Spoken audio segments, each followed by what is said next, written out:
Agriculture is the mainstay of Malawi's economy, currently contributing between 34 to 40% of the gross domestic product, GDP, and employing over 80% of the country's labor force. While Malawi's agriculture sector is dominated by the production of tobacco, sugar, and tea, which are the main foreign exchange earners, cotton, a non-food cash crop, has now become one of the government of Malawi's declared strategic crops for broadening its agricultural export base. Cotton is currently grown by about 500,000 smallholder farming families and about 200,000 hectares of cotton planted each year over the past 2 years. In the year 2012, cotton production in Malawi was 100,000 metric tons at a farm gate price of 100 kwacha per kilogram, and this represents 10 billion kwacha in the pockets of the cotton growers. The contribution of cotton to food security at household level is mainly through income from sales of cotton, as well as through direct and indirect employment in the cotton industry. But one of the major challenges faced by cotton farmers in Malawi is the low seed cotton farm gate prices, which have reduced the number of growers and the subsequent reduction in planted area and eventual production. Hence the introduction of a study called Effects of Low Farm Gate Prices on Cotton Growing Farmers in Malawi by the Malawi Economic Justice Network, MEGEN, with financial assistance from Southern African Trust, SAT. The study aims to identify and assemble initiatives and interventions in the cotton sector, to analyze the production and marketing of cotton in Malawi, and the impact in terms of cost of production, income earnings, and food security on smallholder cotton growers. Martha Kungwa is MEGEN project manager. She explains more on the study. Basically, Malawi Economic Justice Network, in collaboration with Southern Africa Trust, and also locally we're working with our collaborators such as the Cotton Development Trust, CISANET, Human Rights Consultative Committee, and others, such as the Center for Agricultural Research and Development from Bunda. We are working on this project where we are trying to create and also strengthen linkages between research, media, and advocacy. The project came about after a realization that there's always research output there, but it's not used to influence policy, because the media which messages are taken to the public does not have access to the research output, because it's also not put in the usable form. And also as advocates, such as MEGEN, have not been able to utilize the media in order to use the research output so that we are able to form policy or change our policies if need be. So we are here in Salima because we had conducted a study on the effects of farm gate prices on the food security of farmers.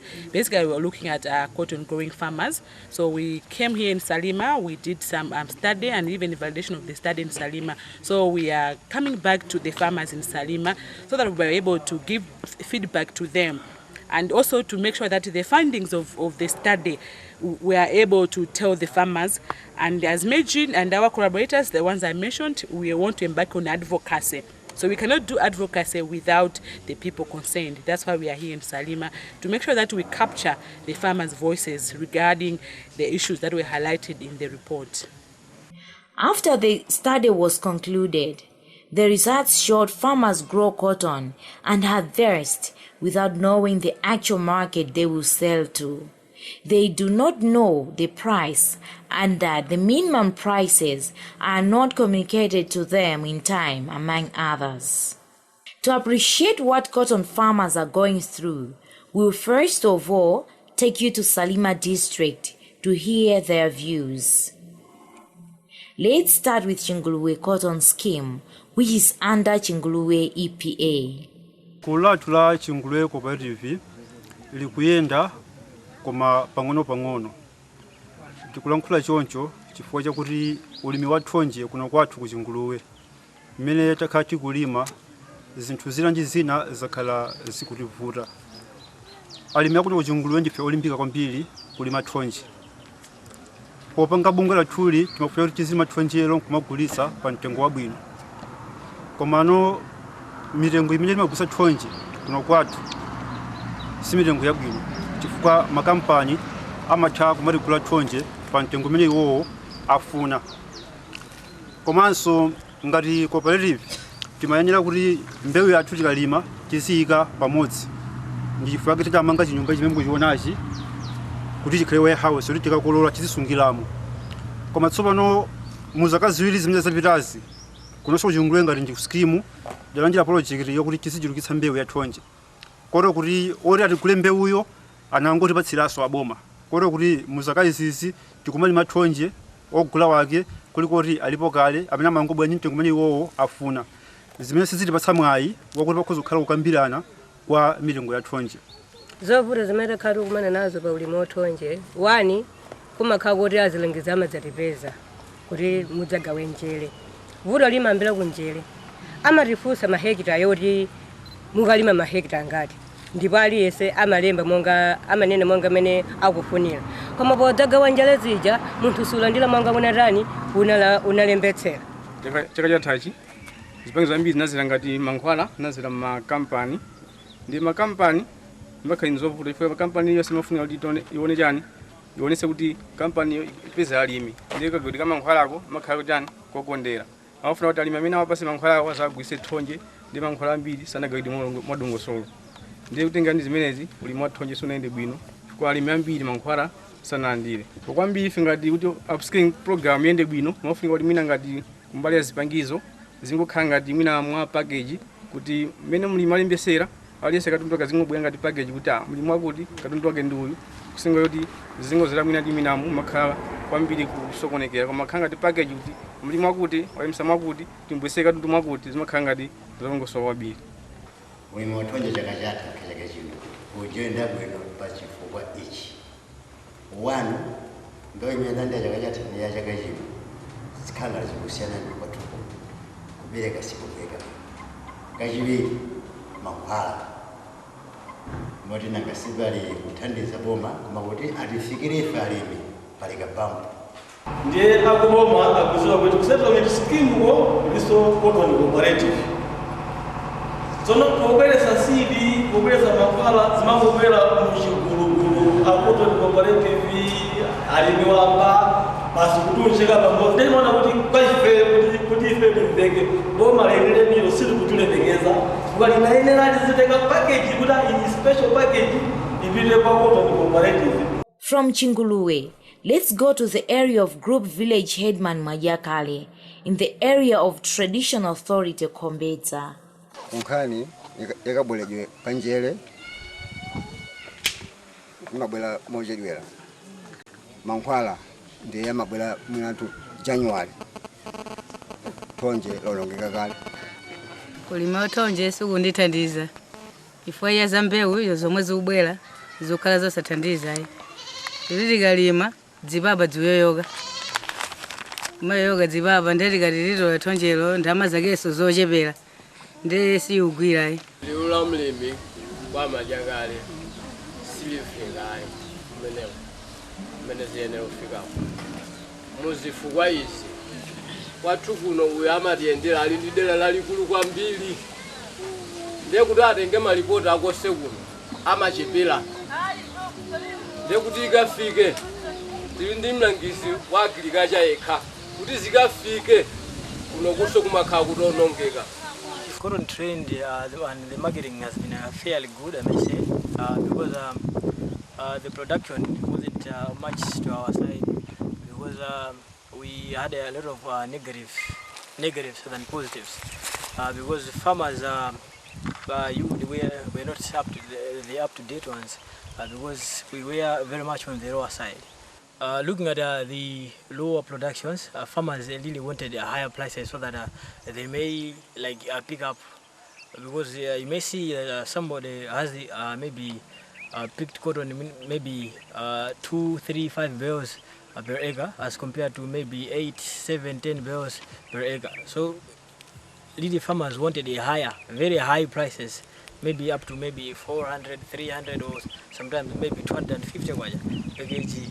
But for those who have done really well in production, the prices are were good, very on a lower side, because we have a lot of vacant sections, vacant areas. You may look at me maybe working in 5 to 4 areas. The area that was meant for maybe 3 to 4 officers is being mined by myself. From Salima, we will take you to Balaka district, where farmers are also facing numerous problems in cotton farming. Here, we are going to hear the views from farmers from PDC EPA. Ine ndine mulimi. Nimalima chimanga nditonje. Ndipo mutonje ndalima zaka zambiri kufika na panopo. Kwa mutonje muli mavuto. Mavuto ake ndikuchokera kumisika. Kumene timagulisidwa. Koma kulima timavutika ngati samalima ni manja athu. Koma kuti tikapeze chimene tinalingalira kuti tipeze chakuti sichimapezeka malinga ndi makampani mena amatigulira tonje. Amatigula mo siyana moti kukweza kusisa apono ife pamene amati sokoneza zofuna kuchita peyo timati tikakomana timaphunzitsana zimene atiuza alangizi fo alangizi amatiphunzitsa imene tingagwire ntchito yetu ya ulimi ndipo sonfe tikakhala timakhala pasi malinga ndi madeta amene timayika pamwezi wokumanira kuti tiziphunzitsana wina amayiwala ndiye timaphunzitsana zimene za ulimizo zimene zimafunikira timakhala sunkamuda kachisanzo kamene kamatithandiza pagulu lathu pakuti kunoko mabungwe ena tilibe tilinayo ndi agriculture ndife boma athu timatenga kuti ndi lomwe agriculture ndimene matengaso nkhani za ife kumene zimapitako ife chimene timalingalira kuti akati aziti thandiza munjira yoyenera polandira kwa mbewu timalandira mochedwa zimasembana ndi mvula pakuti mvula ndi ya Mulungu ndiye imasembana ndi boma pakuti pasa katundu wawo kusiyana ndi zaka zambuyo fo ankangopereka makampani aja popanda boma tinkalandira mbewu mu nthawi yabwino koma panopo ndi boma timalandira mu nthawi yochedwa sapoto kupita mbali ya makampani amene amatigula tonje boma liwonane ndi makampani amene ajawo atikhale ngati akutithandizira kumbali mozi akutipwetekese vitukhala ngati kuti makampani aja alibe ulangizi wochokera ku boma angotitenga ife ngati kandizichani kasi ngatiso zoyerekeza chifukwa samaganizira kuti anthuwa agwira ntchito yeneka kuti apindule chosindasinda mtengochi chimene chimatiwawa monga ineyo imewatonje ndinawayamba 1974 mosalekeza mpaka nthawi zino ndikulima ulimi watonje ndiye ulimi watonje kwa ine ndi chinthu chondipindulira kwambiri chifukwa zovuta zonse zimene ndimakhala ndikuziona vuto limandithera nthawi imodzi ndikagulitsa mavuto amene tikumanawo masiku ano kusiyanitsa ndi kale monga mmene nambire ni 74 amene ndikunenayo mbewu timalandira yokwanira nthawi imodzi koma masiku ano mbewu tikulandira yochepa ndiponso mochedwa ndi vuto limenelo ndilalikulu limene tikuliwonanso ndimalima tonje ndi chimanga ulimi wa tonje umandithandiza kumbali ya mavuto monga ana sukulu ndimalipira kuchokera ntonje chakachata alimbesa filia kale adatipesa hafu kodi hafu iyi filia kale ikakwana kumalira katukufutika keni mankhwala ankapeleka ngati dzalazi folo mankhwala ngati dzalazi folo kodi foloyo filia kale zikakwanira chazo ndiye kubutsirira kumene ukambatula kenaka amasakwanira solo pamona mwina kuyambirira ndiyambe ndafotokoza za ulimi wa tonje kuno kwathu kwa Chenda usiku. Ulimi umenewu ndi ulimi waukulu kwambiri kunoko chifukwa ndi mbewu imodzi yayikulu imene anthu amadalira kwambiri makamaka pa nkhani yopeza ndalama pa banja lina lililonse komanso ndi mbewu imene ndi nyengo ya kwathu kuno imakhala yopindulirako kusiyana ndi mbewu zina.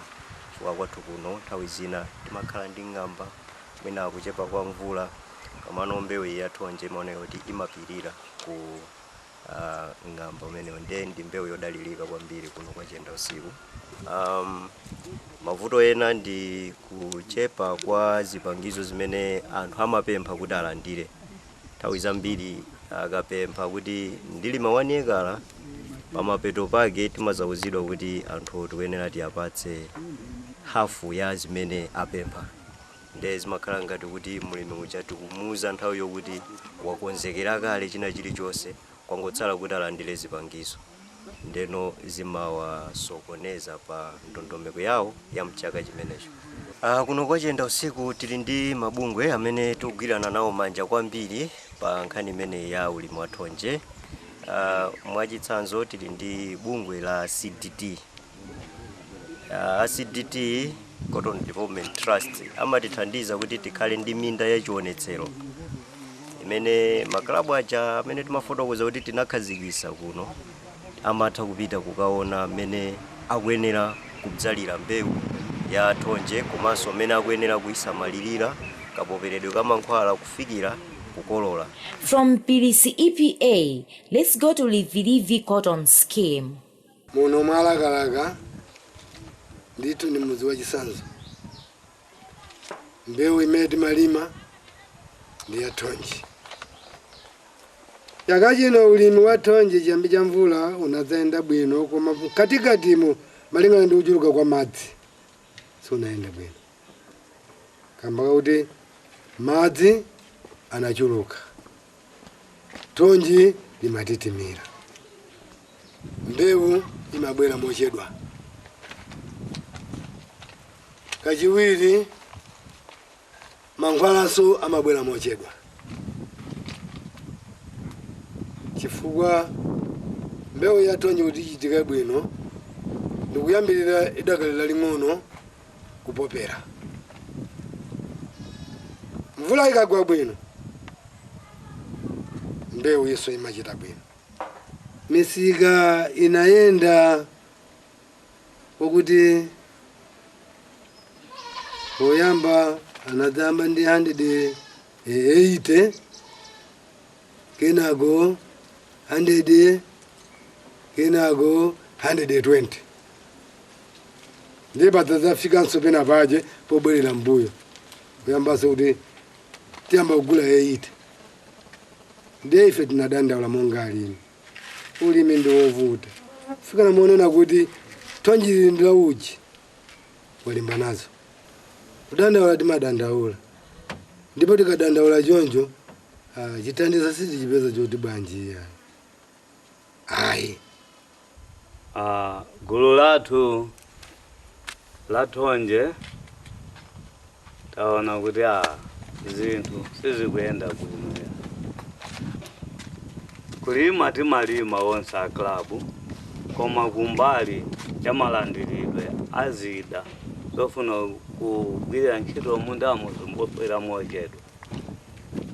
Ife tikudandaulabe kuti boma litithandize zinthu sizikutiyendera bwino mwansanga ya mabwera mochedwa basi. Pano pa ulimi wa thonjewu muchaka chino ndi chaka chatha ndithandiza kwenikweni ndikuona ngati wabwerera kumbuyo. Ku 2010 napindula nalo thonje chifukwa zonse thonje linali mbewu yabwino, mankhwala anali wokwanira, ndipo ndinapindula 2010 kuti mpaka napeza 170,000 thonje. Koma chaka chatha ndapeza 60,000, chaka chino ndapeza 70,000. Koma malimidwe akazi zonsezi ndi chaka ichocho minda yake inali yofanana. Ineyo monga mzimayi amene ndindekha pa banja panga, komanso ndinapezeka positive. Ndikanakondwera boma choyambirira litamatenga gawo ngakhale kandi ku parliament kandi ku mabungwe ati amene amagula thonje choyambirira.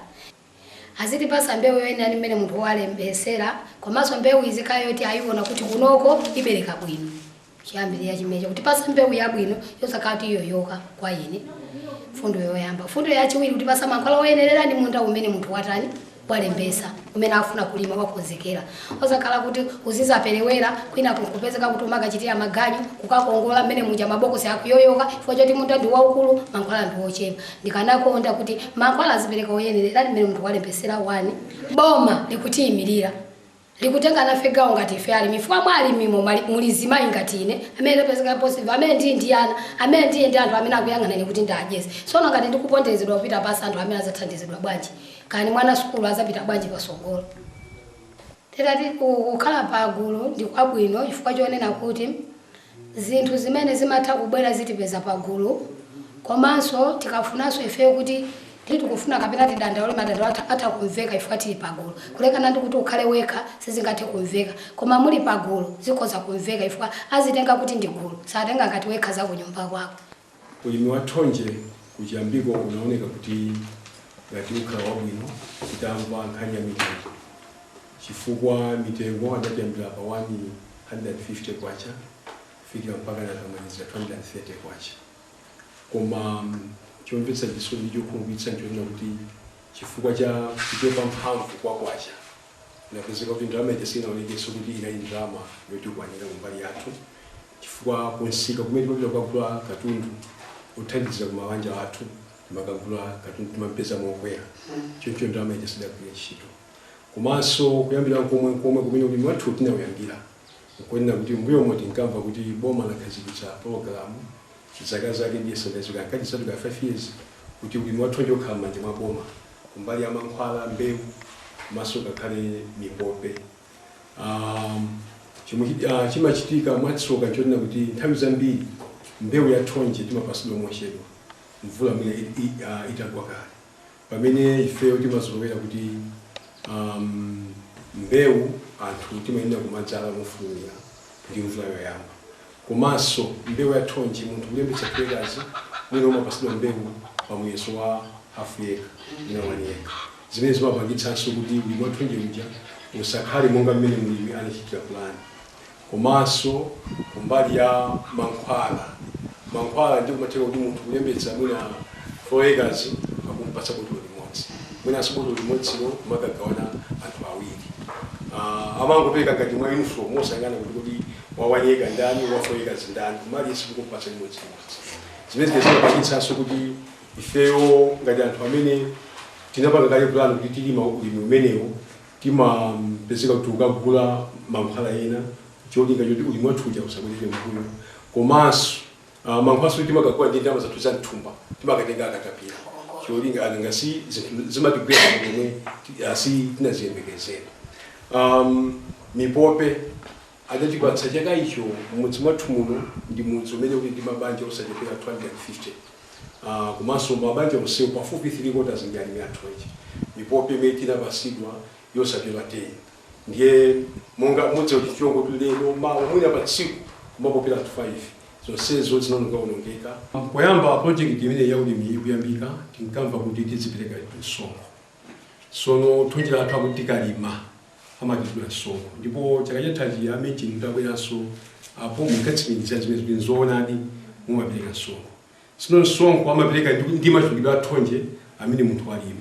Choncho munthu wa 5 acres atapasidwa botolo limodzi ndi munthu wa 1 acre kupasidwa botolo limodzi kukapeza kuti msonkho umene akupereka wa 5 acres kuti ndiwofanana ndi wa 1 acre nzosafanana yoti pamene popo chilungamo sichikuyenda. Pokapokapo ngati atanena kuti msonkho uja ndiwabodza kulibe msonkho chabwino mwina komano dongoso ndonena kuti azipereka malinga ndi mmene munthu akulimira. Chifukwa boma limakhazikitsa mtengo wotsika kwambiri chotero ogulaja chabwino amaonjezabe mtengo ndichifake boma limamangika kuti singati kukambapo kanthu kwa mtengo umene boma lakhazikitsa kumapezeka kuti bayala akamabwera akungonjezapo ndi 10 kwacha basi boma nkumangola nanga amene kuti ngatsutse ndiye kuti akhala kuti boma likamakhazikitsa mtengo lizikhazikitsa mtengo wodula wokwera mwina zingamathikize kwambiri.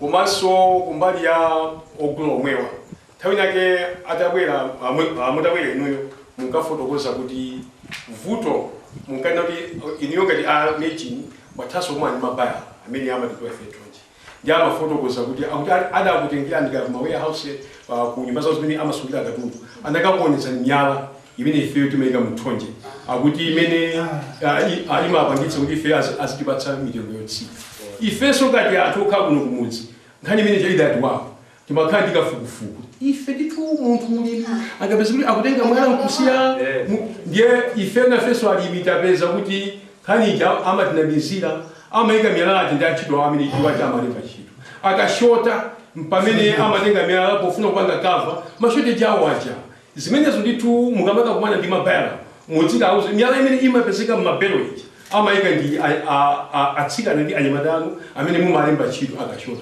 ife ndife alimi okhulupirika kuti bwana adye inuyo amene masamba choncho ndife fomu adya chimanga chimene tikutani ife chimamvetsa choni maledio tikamamvera kuti amboma cha straka sakupita kuntchito ngakhala azipindana zimatheka mpaka umalima kuchezera tamzimauta akufuna mwina aonjezera 21% imatheka ndi 21% chakumonjezera kena kuposo amamba kudandaula 21% yachepa atiwonjezera bwanji zinthu za dula ukapeza paketi ya suga ili 400 chakuti pamene ife mulimi ineyo mulimi ndilipo mpaja ndi abera adzandigulira mbewu zanga akudzandigula ndi 100 kwacha pa kilo paketi ya suga ndi mwati so wabwino 150 160 bilo zitikagule wang'ono ndi ana zitithandiza pamene kumaso mwina chikanakhala chotheka kapena mwina kuti alimi 24 kwizana monga maboma monse tikanangosiya ulimi wathonjeko kuti mwina kapena nafeso tidani mwina kapena angadzatonjezere chaka chinachi fukwa ndikati ndonetsetse ulimi wathonje ndiovuta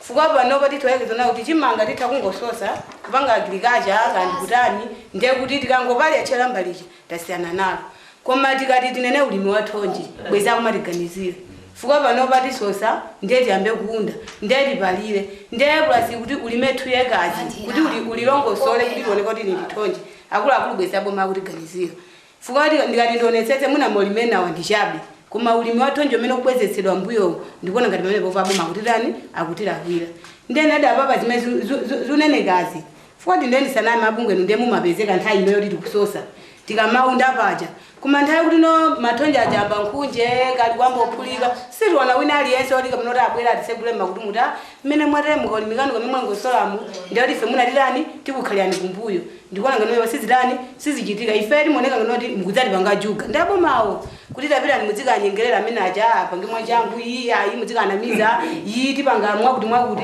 tikumona ngana kuti inuyo ndinu ngati aujeni chape ngoti mudzidzangoti phimbani fenziti iyi ati chaka chino ulimi wathonje luyenda bwino umadzadzanani mutani mukudzatinyengerera ndecho nde mukatiyesetsepo noti kumati alimi ndi ulimi wathonje mmene ulili umasiyana ndi molimi ena bwezi mwina mukwatani mukwaonjezerako pang'ono likulatu kuti mwina kumaboma ako limafika ndukani ori munoko mabungwe edinda amatani amabwera nasifamu abwera achani inusu ndo amene mukubwerani koma sitonako kusintha amangoti anga kuti kusintha kukhalapo tikudandaula chonde ulendo wacha munabwera munati mbali kulatu dandaula kwathu koma akupalido sinthu semene tani tinakuona ndiye mmene ngayankheneyo likulatu ifeyo kubomako silimafika mabungwe amangotenga mavuto athuwo koma kayamakhalira kayamakafikisa sinimazimazo azipata basi ndepeli ulatu sinimamveka koma notati kucholi nomene mwabweratu mwina ngatena safikisa koma ino mukhaitengere chatu chitengero chatu But how is Magin going to assist cotton farmers on the challenges they are facing in Malawi? Malawi Economic Justice Network, through the project that we are implementing on strengthening linkages between media research and advocacy, we thought of helping the Malawi cotton farmers in terms of getting out their voices and make sure that the policymakers are able to listen to that. So through this project we have developed an advocacy strategy which has highlighted the issues and some policy recommendations which we are going to present to the farmers. We know government has already started working on some of the policy pointers which have been pointed out in the research study, but for the rest of the other issues, we feel we still need to engage government so that at the end of the day, the farmer is able to benefit from whatever interventions government is going to put in place.